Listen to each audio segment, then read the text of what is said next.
Hi guys, I am here with daily use English speaking practice sentences. These sentences are: try to make me understand, don't give up so soon, I can't express in words, it's better than before, it's happening again, he is reliable person, reduce the volume of TV, you are so kind hearted, this is long story, and I am not such person. So dear friends, these are some sentences which will help you to learn English. इसी प्रकार के sentences हम अपने daily life में use करते हैं। तो यदि आप भी इसी प्रकार के sentences के थ्रू इंग्लिश सीखना चाहते हैं तो प्लीज़ सब्सक्राइब कीजिए पंकज इंस्टीट्यूट ऑफ इंग्लिश तथा इसे ज़्यादा से ज़्यादा लाइक और शेयर करिए। Let's start our first sentence, try to make me understand. जब कोई व्यक्ति अपनी कोई समस्या बताता है और हमसे बोलता है कि समझने की कोशिश करिए, तो हम बोलते हैं कि आप मुझे समझाने की कोशिश करिए। तो इसी को बोलेंगे try to make me understand, मुझे समझाने की कोशिश करो।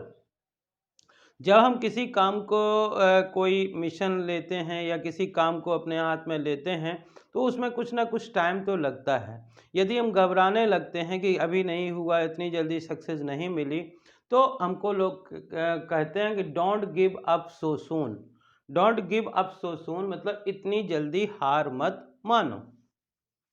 आई कांट एक्सप्रेस इन वर्ड्स, कभी कभार कुछ चीज़ें इतनी अच्छी होती हैं जिनको हम कह देते हैं कि वहाँ का दृश्य इतना अच्छा था कि मैं शब्दों में व्यक्त नहीं कर सकता हूँ। मैं शब्दों में व्यक्त नहीं कर सकता हूँ, इसी को इंग्लिश में बोलते हैं आई कांट एक्सप्रेस इन वर्ड्स। मैं शब्दों में बयां नहीं कर सकता हूँ। और जब किसी चीज़ के बारे में आप पूछते हैं कि पहले तो ऐसा था अब कैसा है, तो हम कहना चाहते हैं कि पहले से ज़्यादा अच्छा है, तो बोलेंगे it is better than before या इट्स बेटर देन बिफोर। मान लीजिए किसी व्यक्ति की तबीयत ठीक नहीं थी और आप पूछते हैं कि अब how is your health now, then you can say it's better than before, यह पहले से बेहतर है। इट्स हैपनिंग अगेन, जब कोई चीज़ एक बार हो जाती है और फिर से होने लगती है तो इसको हम कहते हैं इट्स हैपनिंग अगेन, यह फिर हो रहा है। और बहुत सारे व्यक्ति ऐसे होते हैं जिनको हम परख चुके होते हैं, जिनका हम टेस्ट ले चुके होते हैं कि वो विश्वास करने लायक हैं कि विश्वास करने लायक नहीं हैं। तो यदि कोई व्यक्ति विश्वास करने लायक है तो हम कहते हैं ही इज़ रिलायबल पर्सन, वह विश्वसनीय व्यक्ति है, वह ऐसा व्यक्ति है जिस पर हम विश्वास कर सकते हैं। और कभी कभार जब आप टीवी वॉच करते रहते हैं, टीवी देखते रहते हैं और तेज़ आवाज़ होती है और किसी से कहना चाहते हैं कि आवाज़ धीमी कर दो, तो इसी को बोलते हैं reduce the volume of TV. Reduce the volume of TV, TV का वॉल्यूम या टीवी की आवाज़ धीमी कर दो।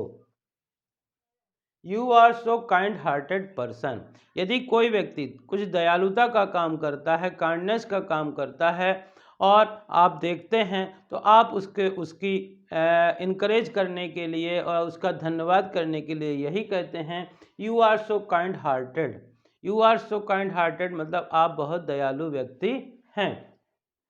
This is a long story, जब किसी बात के बारे में कोई पूछता है और आप बताना चाहते हैं कि ये बहुत लंबी कहानी है, तो इसी को बोलते हैं this is a long story, यह एक लंबी कहानी है।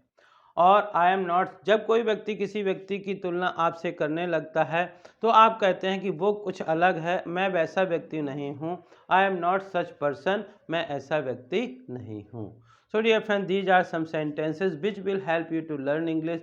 इसी प्रकार के सेंटेंसेज के लिए please like share and subscribe Pankaj Institute of English. Thank you for watching.